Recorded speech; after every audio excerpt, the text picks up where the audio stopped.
नाही मुळामध्ये ती सभा तहकूब नाही केली. राष्ट्रगीतानंतर सभा संपते, पण त्यांनी असं वक्तव्य करणं हे अतिशय चुकीचं आहे.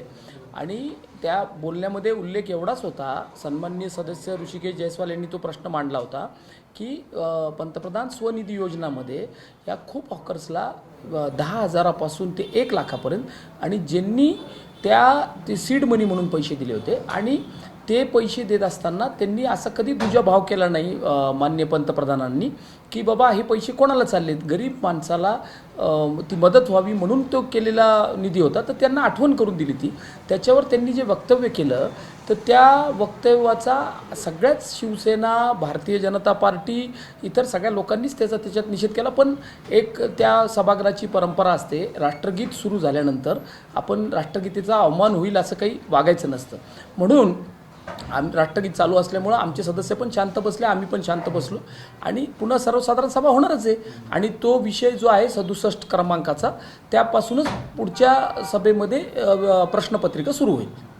परंतु त्यानंतर जेव्हा सभा संपली, राष्ट्रगान झालं, त्यानंतर जेव्हा बाहेर सगळे नगरसेवक आले त्यावेळेस घोषणा झाल्या. हो, तो घोषणा दिल्या. हे बघा, लोकशाहीमध्ये कोणी काय घोषणा द्यायच्या ज्याचा त्याचा अधिकार आहे. तर त्यांनी घोषणा दिल्या, आमच्या सदस्यांनी दिल्या, पण त्यांचं जी सभागृहातली त्या पर्टिक्युलर सदस्यांची वर्तवणूक आहे ती चांगली नाही आहे. आज सकाळपासून तुम्ही सर्वसाधारण सभा जर पाहिली असेल तर बसून बोलणे, लोकांशी दुसरे सदस्य प्रश्न विचारत असताना त्याच्यामध्ये इंटरप्टसाठी टॉन्टिंग करणे, असं वर्तन जर सभागृहात आले तर तुम्ही 40,000 लोकांनी तुम्हाला लोकप्रतिनिधी निवडून दिलेलं आहे, तर तुमची सभागृहातले वर्तन योग्य नाही आहे. आणि जेव्हा सभागृहात वर्तन योग्य नसतं त्यावेळेस पीठासन अधिकाऱ्याला त्यावरती कारवाई करायचा अधिकार असतो. नेमकं ते नगरसेवक काय म्हटले होते त्याच्यामुळे हा गोंधळ होता? नाही, ते काय म्हणले होते ते गोंधळात मला लक्षातच आलं नाही. परंतु तो विषय जेव्हा ऋषिकेश जयस्वालांनी सगळी साधक बाधक चर्चा झाली होती त्याच्यावरती आणि त्यावरती आयुक्त खुलासा करणार होते, पण त्याच्या पहिलेच ते काहीतरी बोलले. आणि मला त्या काय बोलले याच्यापेक्षा त्यांचं वर्तणूक सभागृहात चांगली नाही आहे गेल्या 2 सर्वसाधारण सभेपासून. तर त्यांची वर्तणूकच तशी असल्यामुळे ते काही बोलले तर काय करणार आहे त्याला आपण?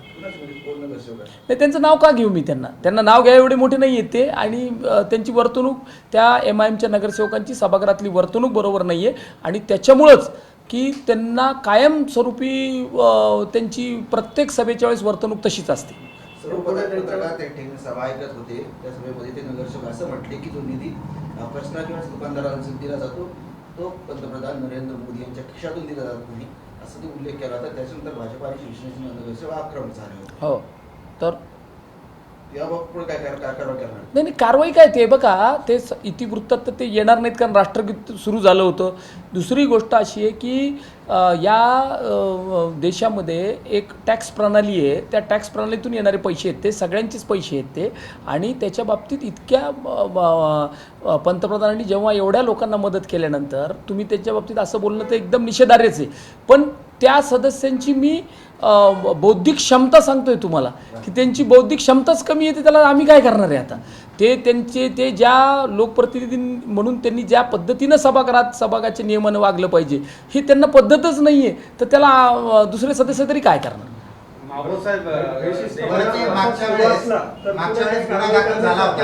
गुन्हा दाखल झाला होता, कारवाई संदर्भात तुम्ही बोलले होते. अजूनही वर्तन जे आहे त्यांचं व्यवस्थित नाही असं म्हणतात, पण कारवाई काय करणार किंवा काय पुढचं पाऊल? एक प्रश्न आहे, बेशिस्तपणा असंच जर राहिला सभागृहामध्ये तर आपण पुढे पण काही कारवाई करू शकतो? हो, मग आता ह्याच्यापूर्वी कारवाई नाही केली का? ज्यांनी पहिल्या जीबीला जे बेशिस्तपणे वागले त्यांना सभागृहातून काही दिवसासाठी निलंबित केलं होतं.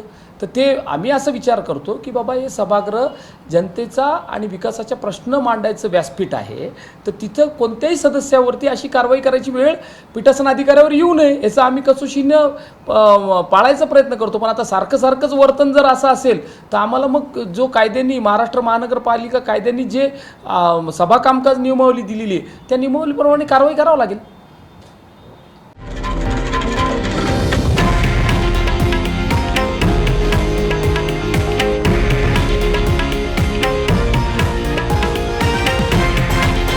हे आहे देशातील नंबर 1 न्यूज नेटवर्क आणि आपण पाहत आहात TV9 मराठी, एकमेव.